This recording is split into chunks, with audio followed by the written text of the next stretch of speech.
بسم اللہ الرحمن الرحیم۔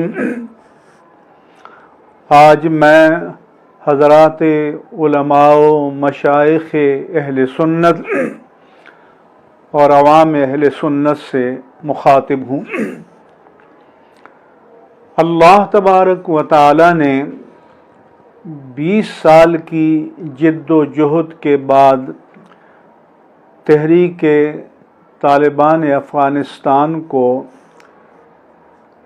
فتح عطا فرمائی اور آج وہ افغانستان کے دارالحکومت کابل میں موجود ہیں۔ امریکہ اور اتحادی افواج کا انخلاء آخری مراحل میں ہے اور تحریک طالبان افغانستان اپنی ہیئت حاکمہ کو قطعی شکل دینے میں مصروف ہیں۔ عزیزان گرامی، میں نے اپنی علمی اور فکری دیانت کے مطابق تحریک طالبان افغانستان کی حمایت میں چند کالم تحریر کیے اور الحمدللہ علی احسانہ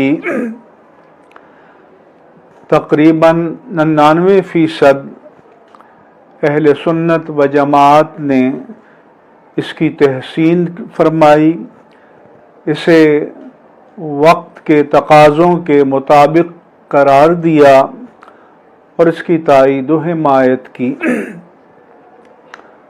چند افراد نے ہمارے علماء کرام میں سے اس سے اختلاف بھی فرمایا اور یہ ان کا حق ہے۔ یہاں میں یہ بات واضح کرنا چاہتا ہوں کہ داعش، القاعدہ اور تحریک طالبان پاکستان جسے TTP کہا جاتا ہے، یہ الگ حقیقتیں ہیں اور یہ پاکستان کی بھی دشمن ہیں، لہذا ان کے ساتھ اہل سنت و جماعت کا کبھی بھی کوئی تعلق نہیں رہا۔ لیکن تحریک طالبان افغانستان ان سے الگ ہے۔ ہمارے بہت سے لبرل حضرات نے یہ تبصرے کیے کہ تحریک طالبان افغانستان اور تحریک طالبان پاکستان ایک ہی حقیقت ہیں، ایک ہی چیز ہیں، ایک ہی سکے کے دو رخ ہیں، لہذا دونوں سے یکساں نفرت کرنی چاہیے۔ میری اہل سنت و جماعت سے چند گزارشات ہیں۔ نمبر 1 یہ کہ دیوبندی بریلوی کے عنوان سے تفریق اور شناخت یہ بر صغیر پاک و ہند تک محدود ہے اور یہاں تمام طبقات ایک دوسرے کو جانتے ہیں اور جو وجوہ اختلاف ہیں انہیں بھی اچھی طرح جانتے ہیں، لیکن جب ہم بر صغیر کی حدود سے باہر جائیں گے، شام میں جائیں گے، ترکی میں جائیں گے، ازبکستان میں جائیں گے، تاجکستان میں جائیں گے، تو وہاں جو بندہ سامنے آئے گا تو یہ نہیں پوچھیں گے کہ آپ دیوبندی ہو یا بریلوی ہو۔ یہ سب خطے وہ ہیں جہاں اہل سنہ والجماعہ حنفی لوگوں کی غالب اکثریت ہے۔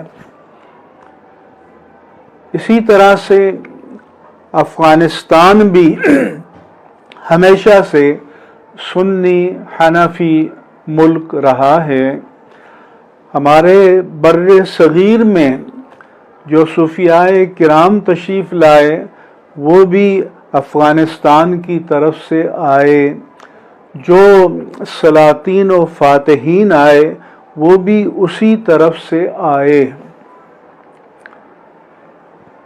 لہذا ہمیں وقت کے تقاضوں کو سمجھنا چاہیے، اور جہاں ہمارے لیے امکانات اور مواقع پیدا ہوں ہمیں ان سے فائدہ اٹھانا چاہیے اور اپنے روابط قائم کرنے چاہیے۔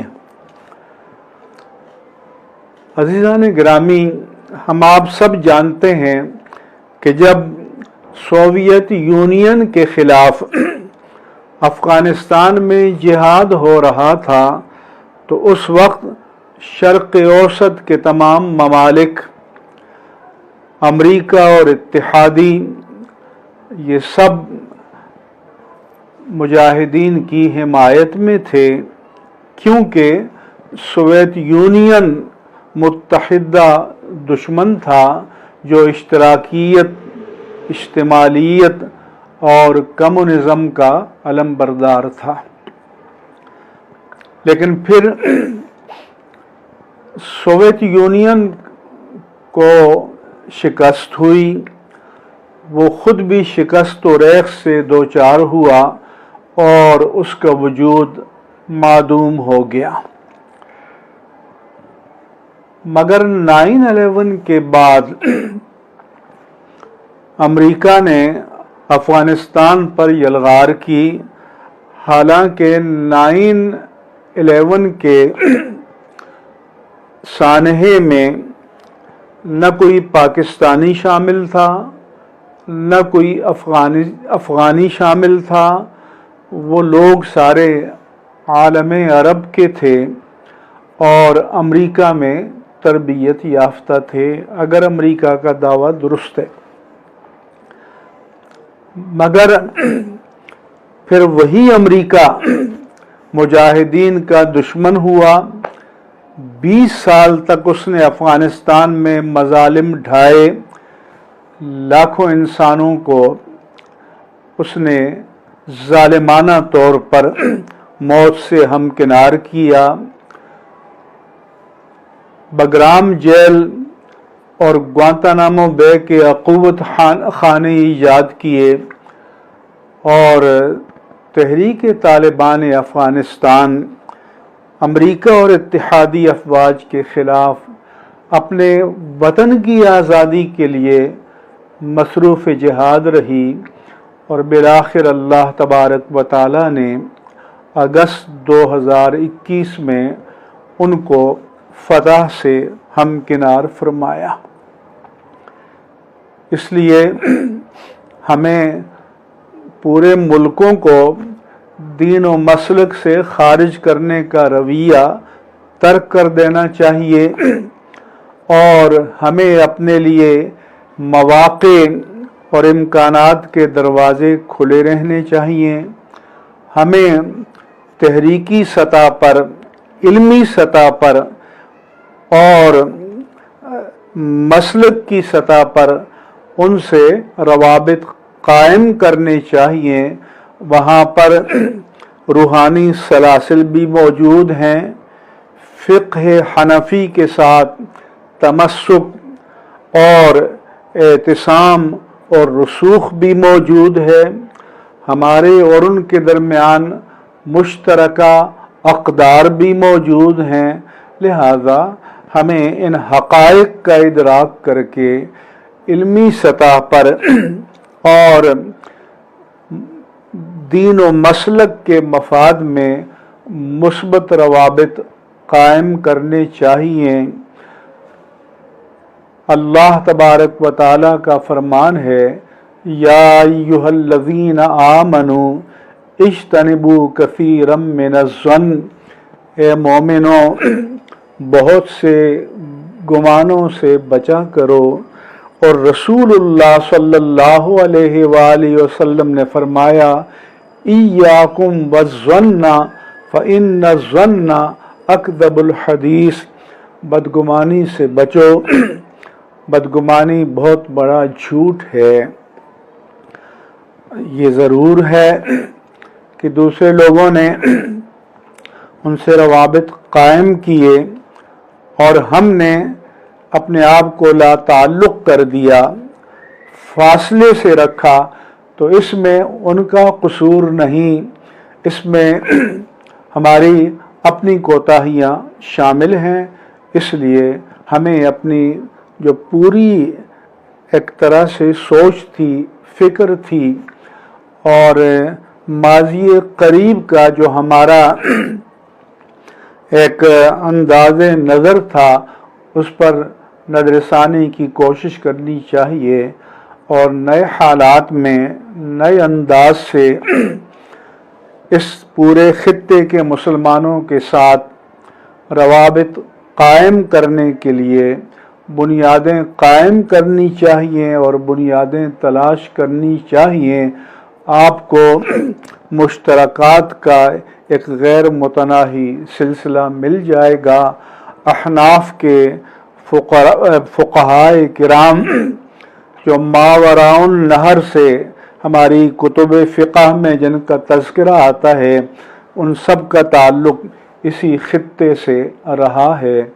اس لیے میں چاہتا ہوں کہ ہمارے خاص طور پر جوان اور نوجوان علماء اس طرف توجہ فرمائیں اور نئی حکمت عملی مرتب کریں، اور اپنے آپ کو شرنک کرنے اور سمیٹنے کی بجائے اپنے آپ کے لیے گنجائش پیدا کریں۔ اللہ تبارک و تعالی ہمیں بہترین فکر، بہترین بصیرت، دانش، عقل، فہم اور گہرائی اور گیرائی نصیب فرمائے۔ آمین یا رب العالمین، بجاہ سید المرسلین، وآخر دعوانا ان الحمد للہ رب العالمین۔